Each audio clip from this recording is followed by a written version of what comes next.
आज हम पढ़ेंगे statement of first law of thermodynamics, जो कि कहता है energy can neither be created not destroyed but can only be transformed from one form to another.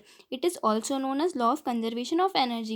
इसका मतलब होता है एनर्जी यानी कि ऊर्जा को ना तो हम उत्पन्न कर सकते हो ना ही उसको नष्ट कर सकते हैं, बस केवल एक रूप से दूसरे रूप में रूपांतरित कर सकते हैं। इसे ऊर्जा संरक्षण का नियम भी कहा जाता है। इसका एक्सपेरिमेंटल वेरिफिकेशन देखते हैं। When an electric current is passed through a conductor, its temperature rises, showing that electric energy is being converted into heat energy। जब भी हम किसी भी कंडक्टर यानी कि चालक से विद्युत का प्रवाह कराते हैं तो न केवल उसमें इलेक्ट्रॉन्स का फ्लो होता है, उसके साथ ही जो इलेक्ट्रिकल एनर्जी होती है वो हीट एनर्जी में भी चेंज होती है। और इसका दूसरा एग्जाम्पल हम देख सकते हैं, जिसके हमारे घरों में जो लाइट जलते हैं उसमें न केवल इलेक्ट्रिकल एनर्जी सिर्फ लाइट में चेंज होती है, उसके साथ ही कुछ हीट भी रिलीज करती है, जिससे कि वो लाइट गर्म हो जाते हैं। अब हम mathematical statement of first law of thermodynamics में देखेंगे। इसको समझने से पहले हमें ये समझना ज़रूरी है, ये थर्मोडायनेमिक्स में दो चीज़ होती है, सिस्टम और सराउंडिंग। सिस्टम वो होता है जिस पर कार्य किया जाता है और सराउंडिंग उसके आसपास का क्षेत्र होता है जिससे सिस्टम प्रभावित होता है या सिस्टम उसको प्रभावित करता है। तो यहाँ पर हम एक सिस्टम लेते हैं, जैसे कि हम यहाँ पे कोई भी वेसल या कोई भी कंटेनर ले लेते हैं जिसमें कि ये जो है ये पिस्टन लगा हुआ, और यहाँ पर हमने कोई भी गैस लिए, कोई भी गैस जिसके वैसे तो नॉर्मली आइडियल गैस लेते हैं, आदर्श गैस लेते हैं, पर हम मान लो यहाँ पे कोई भी गैस लिए जिसका वॉल्यूम V है।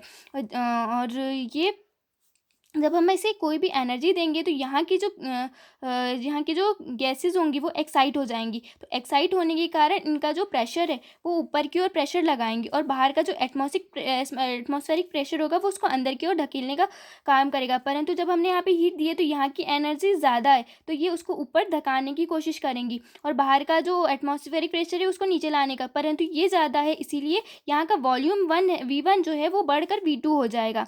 और ये तब तक चलते जाएगा जब अंदर का जो प्रेशर है, अंदर की गैसों का जो प्रेशर है वो बाहर के एटमॉस्फेरिक प्रेशर के बराबर ना हो जाए। अब इसे हम थ्योरी के फॉर्म में समझेंगे। A change in the energy of the system will occur if the system absorbs heats or evolves heat, or if the system does work or the work is done on the system। हम किसी भी energy मतलब energy में change को तब देखेंगे जब system द्वारा कोई सराउंडिंग द्वारा कोई कार्य किया जाएगा, और या तो सराउंडिंग जो सिस्टम है सराउंडिंग से हीट को एब्जॉर्ब करेगा। इसमें कहीं ना कहीं हीट का कोई ना कोई कंट्रीब्यूशन होगा। जो इसमें हीट चेंज को हम क्यू से रिप्रेजेंट करते हैं, और it is positive when the system absorbs heats from surrounding. और ये जो क्यू होता है वो जब पॉजिटिव होता है जब सिस्टम जो है सराउंडिंग से हीट को एब्जॉर्ब करता है, और इसे जो यही जो है जब नेगेटिव होता है जब सिस्टम द्वारा सराउंडिंग को हीट दी जाती है तभी हम इस क्यू को नेगेटिव लेते हैं। And the work is represented by the word W। आगे देखते हैं। It is positive when the work is done by the system. अगर सिस्टम द्वारा कार्य किया जाता है तो हम इसे पॉजिटिव लेंगे, और जब and negative when the work is done on the system. जब सराउंडिंग द्वारा सिस्टम पर कार्य किया जाएगा तो तभी हम इसे नेगेटिव लेंगे।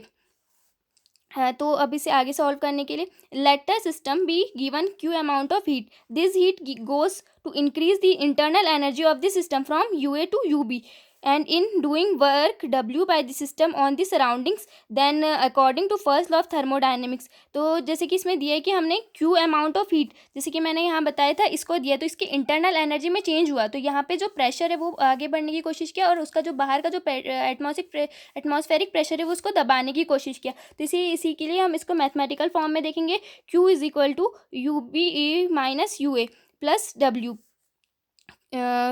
तो इसके आगे देखेंगे Q is equal to del u, क्योंकि यहाँ पे चेंज को दर्शाया जाए तो Q is equal to del u plus W। जब सराउंडिंग द्वारा सिस्टम पर कार्य किया गया है तो Q is equal to del u plus W, और जब सराउंडिंग पर सिस्टम द्वारा कार्य किया गया है तब Q is equal to del U minus W। तो इसको हम इक्वेशन नंबर 1 देंगे। This is the mathematical statement of the first law of thermodynamics. For an infinitesimally small change, the equation when can be written as del U is equal to dq minus dW। तो du is equal to dq minus p del v। तो क्योंकि जो यहाँ पे W है तो W को हम यहाँ पर p डेल v भी ही कहते हैं। जो कि ये होता है प्रेशर वॉल्यूम वर्क। इसको हम आगे फर्दर समझेंगे। और फिर इसके लिए in a cyclic system when the system returns to its initial state U B और is equal to U A और del U is equal to zero, there will be no change in internal energy of the system as it depends upon the state of the system. Therefore equation 2 will become q minus w is equal to del u. तो q minus w is equal to 0, तो इसको जब हम इधर transfer करेंगे तो q is equal to W.